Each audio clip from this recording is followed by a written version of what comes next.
Hello, dental implant family. This is Alina Naraki. Welcome to our next video where we're going to be discussing how we save failing implants.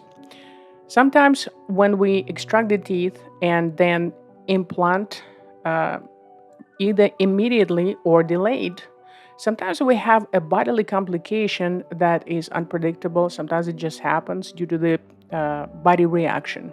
Everything is individual, and people start losing bone in this area around the implant. Here you see an 8-year-old implant, and it is surrounded by a massive amount of granulation or inflammatory tissues that we are supposed to take out and clean everything out, which we did, and you see a huge hole or bony defect around this implant. Now the implant is still stable, so we are going to attempt to save this implant.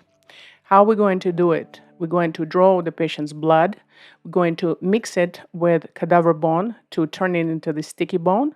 And then we're going to put all of this Play-Doh-like consistency material inside of that porosity that you just saw in the previous video. We're going to also spin patient's blood to obtain platelet-rich fibrin or PRF, which presents a membrane derived from the patient's blood. And then we're going to layer it on top to protect the bone graft.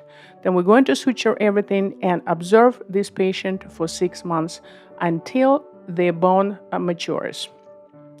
Thank you so much again for watching, and I am very grateful for all the patients who put their trust in our practice. All the best for you in this new upcoming year.